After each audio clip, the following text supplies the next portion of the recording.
नमस्कार, मैं हूं मानसी शुक्ला और स्वागत है आपका द रियलिटी हंट में। आज हम बात करेंगे उत्तर प्रदेश सरकार का सबसे बड़े फैसले के बारे में। विश्वविद्यालय और डिग्री कॉलेजों की परीक्षाएं हुई रद्द। डॉक्टर दिनेश शर्मा ने ऐलान किया है कि राज्यपाल और मुख्यमंत्री की सलाह के बाद लिया गया परीक्षा रद्द करने का फैसला। आइए सुनते हैं डॉक्टर दिनेश शर्मा ने इस विषय पर क्या कहा। अंतर्वेशन से पूर्व सेमेस्टर के अंक निर्धारित किए जा सकते हैं। कहने का तात्पर्य यह है कि अगर सेमेस्टर की परीक्षाएं कहीं पर हो चुकी, ज़्यादातर जगहों पर जो सूचना मिली है विश्वविद्यालयों की कई जगह पर हो चुकी हैं, कुछ सेमेस्टर की, कुछ की नहीं हुई हैं। अगर प्रथम की हो गई है तो उसके अंक द्वितीय में सम्मिलित कर लिए जाएंगे और द्वितीय को प्रमोशन दे दिया जाएगा और प्रथम का जो रिजल्ट है वो उसकी ली गई परीक्षा के अंकों के आधार पर निकलेगा।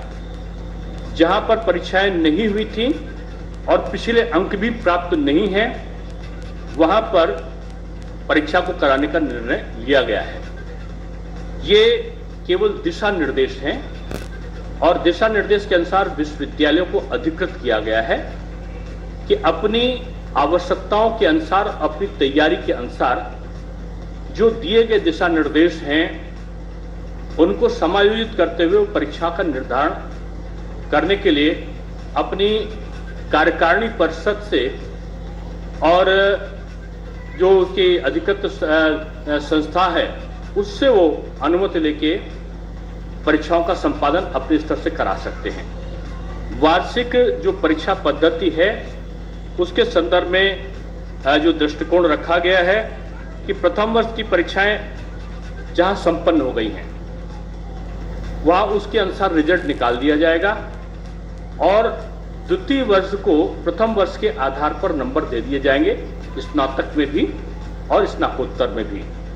लेकिन अगर स्नातक का जो प्रथम वर्ष का मान्य परीक्षा नहीं हुई है तो स्नातक को हम प्रमोशन दे देंगे और द्वितीय वर्ष की परीक्षा को भी हम संपादित करेंगे।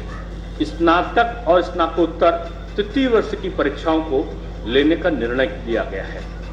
तो इन परीक्षाओं को लेने का जो निर्णय लिया गया है, जो जहां पर परीक्षाएं नहीं हुई थी या जहां पिछले अंक हमको नहीं मिल रहे हैं, जहां मिड टर्म नहीं है, जहां असाइनमेंट्स का हमको जरिया नहीं मिला है, वहां हम परीक्षा कराएंगे। जहां पर हमको पिछला रिकॉर्ड मिल रहा है वहां हम प्रमोशन देने की कार्रवाई कर रहे हैं। हमने जो यहाँ पर प्रायोगिक परीक्षाएं हैं उनको हम संपादित नहीं कर रहे हैं। उनके जो अंक और लिखित परीक्षा में हम जो अंक आएंगे उसके आधार पर प्रायोगिक परीक्षा के अंकों का निर्धारण होगा। जो स्नातक या स्नातकोत्तर में वाइवा लिए जाने का प्रचलन था वो ऑफलाइन नहीं होगा, ऑनलाइन वाइवा लेने का हमने निश्चय किया है कि वो ऑनलाइन वाइवा लेके परीक्षाओं को निकालेंगे। इसके लिए कुलपति और कार्य परिषद को अधिकृत किया गया है कि प्रश्न पत्रों का स्वरूप क्या हो, परीक्षा का स्वरूप क्या हो, बहुविकल्पी हो या ओएमआर पर आधारित हो अथवा विस्तृत उत्तरीय प्रश्न पत्र, ये विश्वविद्यालय को अपनी तैयारी के अनुरूप विचारणीय होंगे।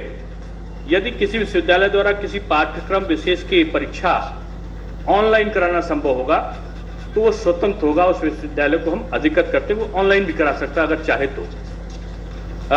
जो अभी तक ये अपेक्षा हमने करी है कि कोविड-19 की जो गति है, जो अभी द्वितीय लहर में नुकसान पहुंचा है उसको देखते हुए सावधानी बरतनी है, गाइडलाइन का पालन करना है। परीक्षाएं कहीं भी 3 घंटे की नहीं होंगी। प्रयत्न ये होगा कि 1 घंटे में परीक्षा समाप्त करें। अगर किसी परीक्षाओं को 1 घंटे में संपादित करना किसी विश्वविद्यालय के लिए संभव नहीं हो पा रहा है तो अधिकतम समय 1.5 घंटे तक हो सकता है और कोशिश ये हो कि यदि प्रश्न पत्रों को आपस में मिलाकर हम उनको छोटा कर सकते हैं या बहुविकल्पी प्रश्न पत्रों के आधार पर हम उनको पूछ सकते हैं तो उसके आधार पर हमें प्रश्न पत्रों को तैयार करने की छूट होगी विश्वविद्यालयों को। और सब में जो बचाव का प्रोटोकॉल है, डिस्टेंसिंग का पालन है, ये सुनिश्चित करेंगे। केंद्रों की संख्या को बढ़ाया जाएगा, खिड़की रोशनदान को खोल के परीक्षा कराई जाए। यानी सामान्य